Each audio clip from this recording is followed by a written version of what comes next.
കൂലി കണ്ടു കഴിഞ്ഞു വന്നതിന് ശേഷമുള്ള ഒരു സംശയമാണ് ലോകി ഇനി എത്ര അറിഞ്ഞു പണിയാലും ദാ ഈ മുതലിന് മേലെ വെക്കാൻ പറ്റുമോ എന്നുള്ളത്. അത്രയ്ക്കും ഹൈ ലെവലിലാണ് പ്രസൻറ്റ് ചെയ്തിരിക്കുന്നത്. തീർച്ചയായിട്ടും LCUവിലേക്ക് എനിക്ക് ഏറ്റവും ഇഷ്ടമുള്ള കഥാപാത്രം ദില്ലി എന്ന് പറഞ്ഞ കഥാപാത്രം തന്നെയാണ്. അതാണൊരു മാസ്. LCUവിൻ്റെ തുടക്കം അത് തന്നെയാണ്. പക്ഷെ അദ്ദേഹത്തിൻ്റെ ആ ഒരു ക്യാരക്ടറിൻ്റെ അത്രയായിട്ട് റോളക്സോ മറ്റു ക്യാരക്ടറുകളൊന്നും തോന്നിയിട്ടില്ല.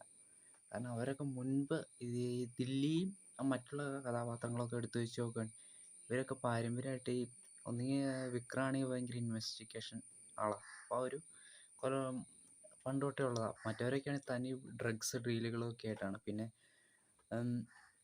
ലിയോയിലൊക്കെ ആണെങ്കിൽ അവരിങ്ങനെ ഡ്രഗ്സിൻ്റെ ഒക്കെ ഇതാണ്. പക്ഷേ ഈ ദില്ലി എന്ന് പറഞ്ഞ ക്യാരക്ടറിലേക്ക് എത്തുമ്പോൾ അയാളൊരു സാധാരണ മനുഷ്യനാണ്. സാഹചര്യങ്ങൾ കൊണ്ട് മാത്രം അയാളൊരു കൊലപാതകം ചെയ്യുന്നത്. അതിലൊരു വളരെ സാധാരണ ഒരു മനുഷ്യനായിട്ടാണ് ജീവിക്കുന്നത്. എന്നിട്ടാണ് അദ്ദേഹം മാസ് കാണിക്കുന്നത്. ആ ബിരിയാണി തട്ടിയിട്ടുള്ളൊരു സീന്, ആ ബിരിയാണി തിന്നുന്നൊരു സീന്, അത് എന്നാ സൂപ്പർ സീനാണെന്നറിയാം ദില്ലിയിലെ. പിന്നെ അതിൽ BGM ഒക്കെ വെച്ച് നോക്കുമ്പോൾ സത്യം പറഞ്ഞാൽ മറ്റു സിനിമകളെക്കാളും ഏറ്റവും ഇഷ്ടം എനിക്ക് ഈ കൈദി മൂവിയാണ്.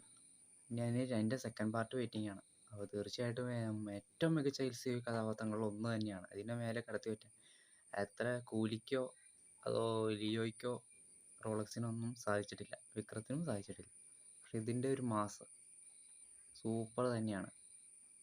ഇനി ലോകേഷ് ഇനി എത്ര ഈ പേജ് പറഞ്ഞ പോലെ തന്നെ ഇനി എത്ര പറഞ്ഞാലും ഇതിൻ്റെ മുതലിൻ്റെ അത്ര എത്താൻ സാധ്യത കുറവാണ്.